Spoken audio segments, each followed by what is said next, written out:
భూ యాజమాన్య హక్కుల చట్టం ఇంకా అమల్లోకి రాలేదని తెలిపిన రాష్ట్ర సర్కార్ ఆస్తుల రిజిస్ట్రేషన్కు నోటిఫికేషన్ ఇవ్వలేదని వెల్లడి.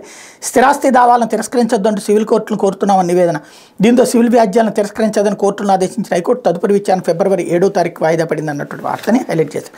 ఇంకోవైపు రైల్వే కోడూరులో సాధికార హోరు అంటూ సామాజిక సాధికార యాత్రకు పోటెత్తిన ప్రజలు వేలాదిగా తరలి వచ్చిన ఎస్సీ ఎస్టీ బీసీ మైనార్టీలు యాత్రలో కథం దొక్కిన మహిళలు జనసంద్రమైన సభా ప్రాంగణం అంటూ ఏదైతే వీళ్ళది ఇవాళ వీళ్ళు రాసినట్లేరు ఫోటోలు ఖాళీ కుర్చీలు వేస్తుంటారు కదా ఈనాడు జ్యోతి ఇవాళ వీళ్ళు నిండుగా ఉన్నటువంటి కుర్చీల వరకు వేసుకొచ్చారు. లేకపోతే కోర్టు భవన నిర్మాణాల పురోగతిపై నివేదిక ఇవ్వండి. కేంద్రం ఇవ్వాల్సిన 60% నిధులపై కూడా వివరాలు సమర్పించండి. నాణ్యతను పరిశీలించిన థర్డ్ పార్టీ ఏజెన్సీ నియమించండి. రాష్ట్ర ప్రభుత్వానికి హైకోర్టు ఆదేశం.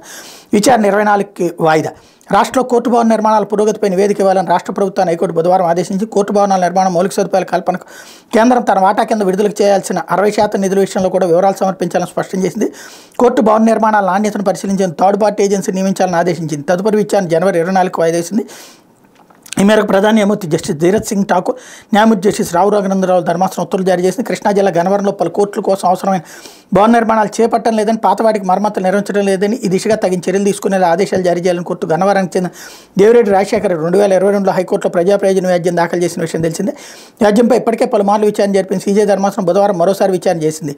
ఈ సందర్భంగా రాష్ట్ర ప్రభుత్వం తరపున అడ్వకేట్ జనరల్ ఎన్ శ్రీరామ్ వాదనలు వినిపిస్తూ తుది దశలో ఉన్న నిర్మాణాలను ఏప్రిల్ కల్లా పూర్తి చేసేందుకు అన్ని చర్యలు తీసుకుంటున్నామన్నారు. ఈ సమయంలో ధర్మాసనం స్పందిస్తూ కాంట్రాక్టర్లకు నిధులకు అందుబాటులో ఉంచాలని, లేని పక్షంలో వారు పనులు చేసే పరిస్థితి ఉండదని చెప్పింది. 2017 నాటి పనులు ఎప్పటికీ పురోగతి లేదని, పలు చోట్ల అద్దె భవనాల్లో కోర్టులు నిర్మించాల్సి వస్తుందని వ్యాఖ్యానించింది. కోర్టులో మౌలిక సదుపాయాల కల్పన కోసం కేంద్రం తన వాటా కింద 60% నిధులను విడుదల చేయాల్సి ఉందని, ఆ నిధుల సంగతి వాడి విడుదలకు ఏం చర్యలు తీసుకున్నారని రాష్ట్ర ప్రభుత్వాన్ని ప్రశ్నించింది.